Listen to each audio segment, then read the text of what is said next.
नमस्कार, आप सभी का स्वागत है हमारे YouTube चैनल एक कहानी पर। दोस्तों, आज की कहानी है लालच की हद। अरे वर्षा, सुनो, ममता जीजी का फोन आया था क्या? अभी तक उन्होंने बताया ही नहीं कि मायरे में क्या देना है। तरुण ने अंदर आते हुए कहा। उसकी बात सुनकर वर्षा ने नामे सिर हिला दिया। ये देखकर तरुण उदास होकर बैठ गया। अभी अभी ऑफिस से वो घर आया था। आप घर चले जाते ना उनके। अगर वो लिस्ट नहीं दे रही है तो खुद ही लिस्ट मांग लो। तुम्हें क्या लगता है मैं उनके घर नहीं गया था? 3-4 बार जा चुका हूँ। जब भी मैं उनसे लिस्ट मांगता हूँ देती ही नहीं है। कहती है कि बाद में दे दूंगी, अभी जरूरी काम कर रही हूँ। वैसे भी उनका छोटा परिवार है, ज्यादा कुछ तो देना नहीं पड़ेगा। पर ऐन मौके पर लिस्ट देंगे तो हम शॉपिंग कैसे करेंगे? माना कि परिवार छोटा है पर शॉपिंग तो करनी ही पड़ेगी ना। और फिर हमें थोड़ी ना पता है कि वो क्या क्या मांगेगी। वैसे भी ममता जीजी थोड़ी लालची। कहते कहते वर्षा अचानक से रुक गई। पर तरुण समझ गया कि वर्षा क्या कहना चाहती है। पर ममता जीजी का स्वभाव ही ऐसा रहा है उसके आगे, इसलिए वो कुछ नहीं बोल पाया। तभी अम्मा अंदर से आते हुए बोली, चल तरुण, मैं तेरे साथ चलती हूँ। आज मैं खुद ही लिस्ट मांग कर लेकर आऊंगी। पता नहीं क्या समझती है अपने आप को। पर्ची देने में ही रोना आता है। पता नहीं समाज के सामने हमारी नाक कटाना चाहती है क्या। पर माँ, मेरी बात तो सुनो। नहीं, मुझे कुछ नहीं सुनना। तू चल मेरे साथ। अम्मा ने जिद में कहा तो तरुण जाने को तैयार हो गया। ममता फटाफट चाय बनाकर ले आई। हाथ मुंह धोकर चाय पीकर तरुण अम्मा को साथ लेकर ममता जीजी के घर रवाना हो गया। अम्मा जी के दो तो बच्चे थे, ममता और तरुण। दोनों बच्चों में 16 साल का फर्क था। ममता जहाँ बड़ी थी वही तरुण छोटा। इसलिए वो तरुण को जैसे चाहे वैसे चला लेती थी। ममता शुरू से अकेली बच्ची थी, इस कारण से थोड़ी जिद्दी स्वभाव की थी। इसलिए तरुण को चलाना उसके लिए बहुत मामूली सी बात थी। दोनों की उम्र का इतना फासला था कि तरुण उसकी माँ समान इज्जत करता था। इसलिए उसके सामने ज्यादा कुछ कहता नहीं था। ममता शुरू से ही लालची स्वभाव की रही है। तरुण की शादी में भी उसने वर्षा के आए हुए सामान में से काफी सारा सामान हथिया लिया था। तब भी अम्मा बहुत नाराज हुई थी। पर ममता ने तमाशा कर दिया तो खुद वर्षा ने उसे सामान ले जाने के लिए कहा। यहाँ तक कि उसके बेटे के जन्म के समय भी उसने नेक नेक के पीछे हंगामा कर दिया। घर में सब जानते थे कि ममता लालची स्वभाव की है। इसलिए जब भी कोई तीज त्योहार आता तो घर में टेंशन होना लाजमी था। अम्मा खुद अपनी बेटी के ऐसे स्वभाव से परेशान थी। अब ममता के बच्चे तो बड़े बड़े हो चुके थे। उसके बेटे की शादी 7 दिन बाद थी। 2 दिन बाद से तो प्रोग्राम शुरू होने वाले थे। लेकिन अभी तक उसने और उसके ससुराल वालों ने कोई मायरे की पर्ची नहीं दी। जबकि अम्मा और समाज के अनुसार बहन के ससुराल में मायरा देना जरूरी होता है। खैर, अम्मा और तरुण ममता के घर पहुंच गए। अम्मा को अचानक घर पर देखकर ममता उठकर उन्हें अंदर लिवाने के लिए आई। कुछ देर बैठने के बाद अम्मा ममता से बोली, ममता, मायरे की पर्ची कब दोगी तुम? तरुण कितनी बार तुम्हारे घर के चक्कर काट चुका है। अम्मा, मैं दे दूंगी ना, पर्ची कोई भागी जा रही है क्या? अरे शादी को 7 दिन ही बाकी रह गए। मायरे में क्या खाली आतेंगे हम लोग? अम्मा ने जवाब दिया तो ममता बेशर्मी से बोली, अरे अम्मा, मायरा भी 6 दिन बाद है, इतनी क्या टेंशन लेती हो? मेरे भाई भाभी है ना, सबको संभाल लेंगे। ममता ने तरुण की तरफ देखकर ताना मारा। देख ममता, हमारी कोई खुद की दुकान तो है नहीं जिसमें से जाकर सामान निकालकर तेरे लिए लेकर आ गए। पर्ची देगी तो ही तो सामान लेकर आएंगे।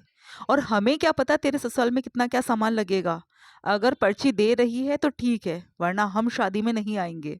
अम्मा ने कहा तो ममता बोली, अरे अम्मा, तुम्हारे दामाद जी को तो आ जाने दो, पर्ची बनाकर दे देंगे।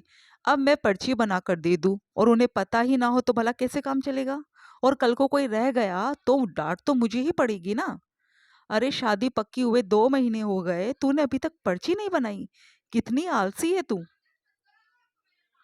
अम्मा, वादा करती हूँ कल मैं पर्ची जरूर से बनवा कर भेज दूंगी।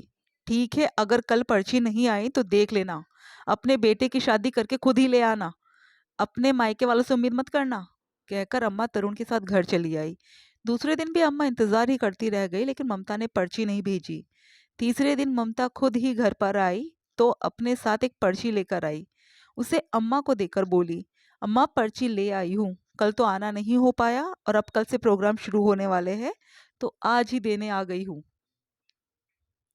अम्मा ने पर्ची खोलकर देखी तो उसमें 50 साड़ियाँ, 50 ही पैंट शर्ट के कपड़े मांगे गए थे। इसके अलावा ममता का लहंगा ओढ़नी, कवर साहब का सूट, दोनों बच्चों के कपड़े अलग से मांगे गए थे। ऊपर से कोई सोने का गहना आरती की थाली में रखने के लिए। पर्ची देखकर अम्मा बोली, अरे ममता, तेरा इतना बड़ा परिवार तो नहीं है जितने तूने पर्ची में लिख दिए। ये सुनकर ममता भड़कते हुए बोली, ये तो मैं लूंगी ही अम्मा। आखिर मैं भी तो दूसरों से लेकर बैठी हूँ, तो उन्हें दिलवाना भी तो जरूरी है। और मायरा इतना ही महंगा लग रहा था तो मायरे की पर्ची के लिए क्यों घूम रहे थे? अच्छा होता मायरा देना ही नहीं पड़ता आपको। अम्मा कुछ कहने को हुई तो वर्षा ने इशारे से चुप रहने को कहा। ममता तो अपनी भड़ास निकाल कर वहां से चली गई। पीछे अम्मा ने कहा, लो देखो तुम्हारी बहन को, मैंने तो पहले ही कहा था कि मुंह खोलेगी नहीं तो पता क्या क्या बोलेगी। इससे अच्छा तो उसके सास से पूछ लेते, पर तुम लोगों ने मेरी बात नहीं सुनी। अम्मा, अगर हम जीजी से नहीं पूछते, सीधे उनकी सास से पूछते तो जीजी बुरा मान जाती। तरुण ने कहा, उसका बुरा मानना नहीं मानना सब एक बराबर है। कभी किसी से खुश भी हुई है वो? अम्मा बोली और पर्ची वही टेबल पर रखकर कमरे में चली गई। वर्षा ने तरुण की तरफ देखा तो तरुण ने कहा, मुझे लगता है हमें जीजी को बुला लेना चाहिए। अपने लिए बेस वो खुद ही देख लेगी, नहीं तो हमारे लिए लाए हुए में 10 कमियां निकाल देगी। आपको लगता है वो शांतिपूर्वक आएगी और अपना बेस खरीद कर चली जाएगी? उम्मीद तो नहीं है, पर जीजी का कोई भरोसा भी नहीं है। हमारा दिया हुआ तो उन्हें पसंद ही नहीं आता, तो उसे बुला लो। अपनी बेस खुद ही देख जाएगी और खुद ही अपनी पसंद का खरीद भी लेगी। बाकी लोगों के लिए हम लोग आज ही जाकर ले आते हैं। वर्षा को भी तरुण की बात जच गई। तरुण और वर्षा उसी समय रवाना हुए और सारा सामान खरीद कर ले आए। सिर्फ ममता के लिए बेस नहीं लाए। घर आकर उन्होंने ममता को फोन लगा दिया, जीजी कल तो प्रोग्राम है, परसों आप आ जाना, जो आपको आपकी पसंद का बेस खरीदवा देंगे। ममता इस पर राजी हो गई। तीसरे दिन ममता का वो लोग इंतजार करने लगे, लेकिन सुबह से शाम होने को आई, वो मायके नहीं पहुंची। 3-4 बार फोन लगाने पर भी उसने यही कहा, हाँ मैं अभी आ रही हूँ। आखिर थक हार कर शाम को उसका फोन आया कि तुम लोग बाजार पहुंचो, मैं वहीं मिल जाऊंगी। आखिर बाजार पहुंचे तो वहां ममता अपनी ननद के साथ आई थी। ममता अपनी पसंद की दुकान पर ही उन लोगों को लेकर गई। वहां जाकर उसने बेस निकलवाने शुरू किए, पर ममता की हेल्थ इतनी ज्यादा थी कि उसकी कमर के साइज के लहंगे ही नहीं मिल रहे थे। आखिर थक हार कर दुकानदार ने कहा, देखिए बहन जी, आपकी कमर की साइज के लहंगे नहीं मिल रहे हैं, तो आप उसकी जगह कोई हैवी साड़ी ले लो, क्योंकि इतना वक्त नहीं है कि हम लहंगा तैयार करके दे आपको। शादियों का सीजन चल रहा है, इस समय तो हमारे कारीगर भी बिजी है।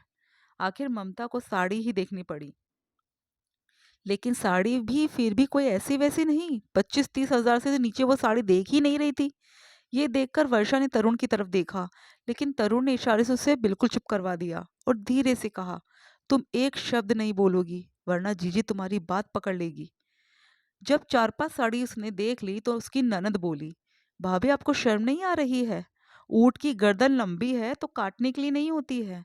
तुम्हारा छोटा भाई जो कि तुमसे 16 साल छोटा है, तुम्हारे बच्चे की उम्र का है, तुम्हें तुम्हारी पसंद की साड़ी दिलवा रहा है, तो थोड़ा सा तुम्हें भी ध्यान रखना चाहिए।